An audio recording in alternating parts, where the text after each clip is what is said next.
So I want to talk about the Boulder, Colorado situation where, the illegal, let's make it clear, the person who was here illegally committed a disgusting crime.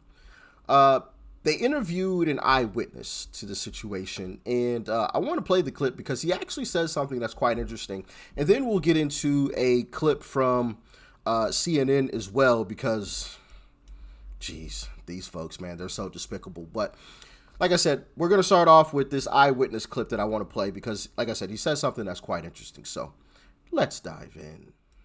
Protesters come in. They're peaceful. There's no problems there. They come up. They stand in front of the courthouse. They do it every weekend. It's fine. No one, I've never seen anything happen before that. So, that's business as usual. Pearl Street is Pearl Street. And, these days there's not police on Pearl Street. There used to be. So things can happen. Things happen. Yeah. And not quite like that, but the potential is there. How are you doing right now? Yeah. I'm totally shaken up. I work on Pearl Street. I've been working on Pearl Street for 15 years. I do shows, and I'm always on the street. I know everyone. I see everyone. I know the homeless people. I know the people that run the businesses. And it's like, these are the people, this is the community. It's super traumatic. I'm like totally shook up right now. I think I'm not sure what to think. It's like, I'm here all the time. So. Yeah, I've seen a lot of crazy stuff on Pearl Street, but not anything like that. That's the thing for me. Like, I did my undergrad here. I can't tell you how many times I've walked up and down this strip, right? And, Yeah. You see stuff. But You always see stuff. But this feels like something just a totally different. I don't want to say it can't happen here because anything can happen anywhere, but this is one of those places, right, where it almost feels like it can't happen here. Yeah, it shouldn't happen here. Pearl Street's got still some of the old magic still exists here, but it's different. Boulder has changed. Pearl Street has changed. And, there's things, I see stuff all the time and I'm like, really? Yeah. Now there's like security guards in front of the bathrooms so people don't smoke meth in the bathrooms. Yeah. That's the truth. It's out there. It's dirtier than it used to be. It's not as safe as it used to be, but you don't expect to see it at that level. Yeah. Andrew, go right. What? Go. No, right. Right. Oh. Get out of my shot. Did You can edit this stuff no, you're out. fine. Like, you Yeah, don't you're have to talk about meth on. You're good. They're starting to panic. Oh no, he mentioned the meth in the bathrooms. Oh no. But as you heard him say there, it's only gotten worse under Democrat control. It's not pretty. You have to have officers standing outside of a bathroom to make sure people aren't in the bathroom getting high. How ridiculous is that? How ridiculous. That is absolutely crazy. And you can look across the board, right? In our big cities, right? You look, for example, because this is always the famous example that I use, we have an American city that is nicknamed after a war zone, Chirac, aka Chicago. Who runs that city? A Democrat. I think Democrats have run Chicago for like the last 100 years. How well has that gone? You name the city Los Angeles. Miss Bass. How well has that gone? Right? You explain it to me. How well has it gone when you put Democrats in control of your cities and your states? They run them into the ground. Like I said, we can expand it to the state. Look at California. Yeah, I call California California. I don't call it California. California. People are voting with their feet and leaving the state. So much so that come the next census, Texas and Florida stand to gain like 3 or 4 electoral college votes because people are leaving these blue states because Democrats run them into the ground. And these are some of the things that you're getting. I feel bad for these folks, man. I really do. This is ridiculous. This should not be happening. You should not have to put officers outside of a bathroom to ensure that people aren't getting high. That is ridiculous. That is absolutely ridiculous. But hey, just is what it is, I guess, But let's jump into this CNN clip because these folks, man, they're despicable. Always trying to point the finger somewhere else. Let's jump into it. Anti-Zionist, anti-Semitic rhetoric on college campuses across the country. We have had a problem. It's much less today than it was a year and a half ago. I know many people who graduated from college in the last week or two who had good experience. I know some Jewish students who were harassed occasionally and whose life was made uncomfortable, which should not happen. I think there were administrations that were too weak. I agree with that. But I think that's a long way ago from some people taking guns and shooting people point blank. Yeah, I agree. Here's what we also have to acknowledge. And I agree that a lot of the college students and the colleges and the leaders did not deal with this as they should have. But we also have to acknowledge, Abby, that the rise of anti-Semitism in the last decade can be correlated with the rise of Donald Trump. And the kind of language that he gives a permission slip for all of this anti-Semitic language to be used, in a way that we really hadn't seen before. The President of the United States, when you have dinner with a neo-Nazi, when you pardon people who are the Oath Keepers and the Proud Boys, whose groups have an ideology that supports anti-Semitism, when you have anti-Semitic tropes that you traffic in and that you amplify on your own social media, where you have followers of millions of people, you cannot give a pass to the President of the United States with the kind of megaphone that he has and say, oh, he has absolutely nothing to do with this.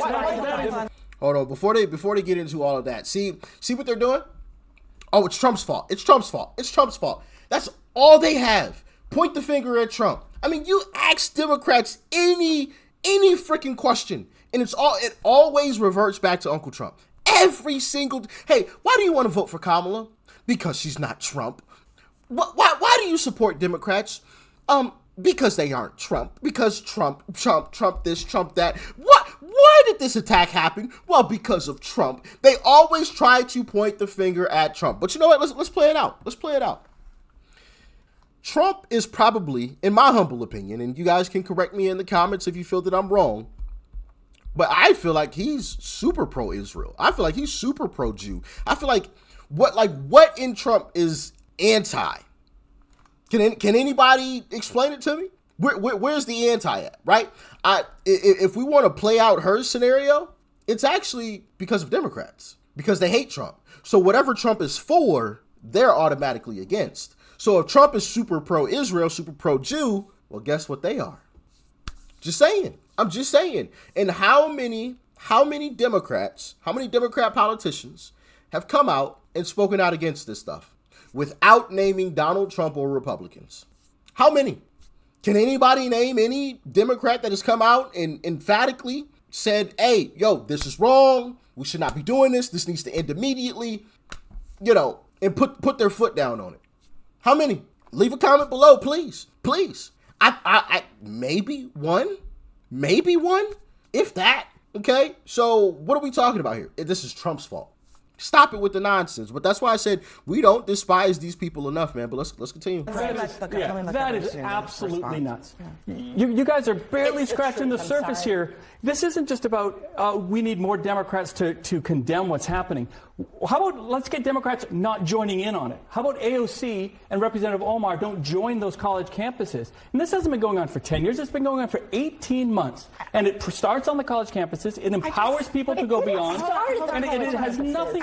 Now watch them defend this. Watch them defend this. To do with Donald Trump. I want to be a little bit more specific about what we're talking about here, because I definitely think, to the congressman's point, there are specific things that are being said on these campuses that are anti-Semitic. But the idea that AOC and, I don't know, Congresswoman Ilhan Omar are engaging in those activities, I'm not sure there's a lot of evidence of that. You know what I mean? If you show up to the campuses in support of the protest, you oh my goodness, this is ridiculous. I can't believe that I even have to say this shit.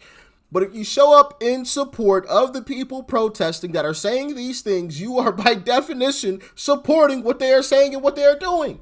So on one hand, they say, hey, yo, it's Donald Trump's fault. And then on the other hand, and also I should say, they say, yeah, when Ilhan Omar and AOC show up to these same protests in support of these individuals, they're not backing what they're saying at all. They're just showing up in support. The fuck are we talking about, bro? What?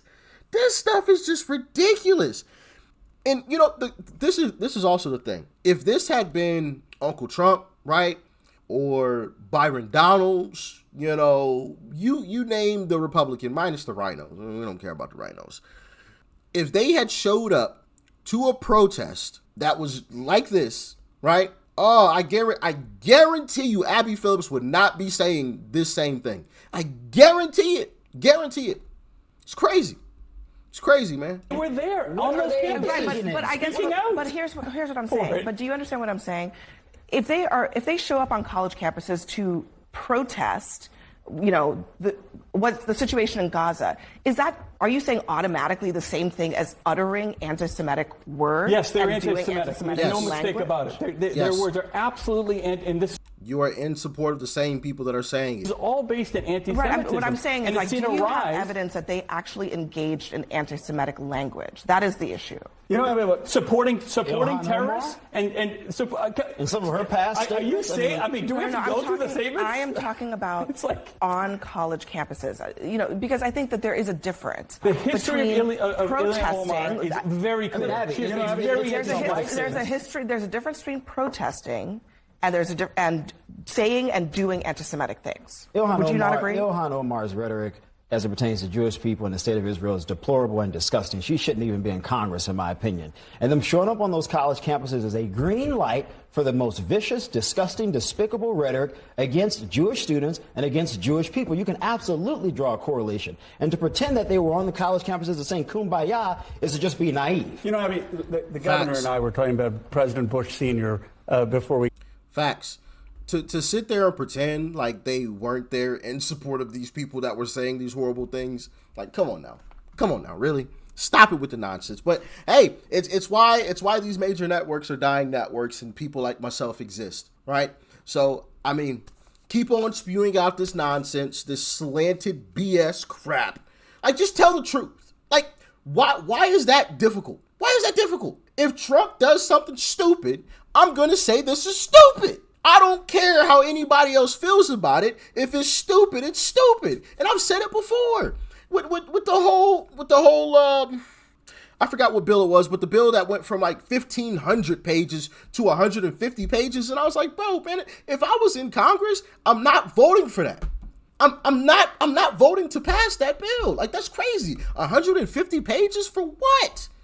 Drop this down to 15 and you got my vote. 150 pages is ridiculous. I'm not even about to sit here and read all this.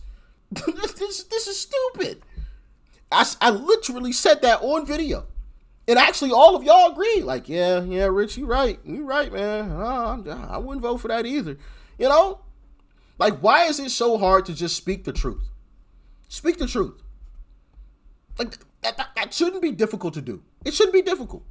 Speaking the truth would actually be phenomenal for our country. But the problem is, Democrat policies, they're absolutely garbage. So I think that's why they can't. They have to manipulate and lie and deceive and do what they accuse Republicans of doing and spew out misinformation and disinformation or whatever else, you know, whatever else label they try to use on that crap. But yeah, man, it shouldn't be difficult to just state the truth. Just state the truth. If they stated the truth, if major news networks just stated the truth, people like me wouldn't exist on the internet. I mean, I probably still would, but I wouldn't be talking about politics the way that I do because they would already have it covered. This stuff is ridiculous, but hey, carry on. Just continue to bury your own networks and destroy your own. See, and this is the thing also, and I'm going to leave y'all with this. Eventually, these same folks that are spewing out these lies, because they're spewing out these lies, they're losing their job. So it's so dense. I don't get it, man. I really don't. I genuinely don't get it because they're causing their own destruction. By sitting here lying and telling these slanting things and doing all this nonsense. Their network is dying. And if their network dies, that means their job is gone. So, like, you're literally destroying yourself. So, I mean, have at it, I guess. I ain't gonna stop you. But y'all let me know your thoughts and your opinions in the comments. Make sure you guys hit that like button for the algorithm. I would greatly appreciate it. Stay safe out there. Peace and love. I'm out.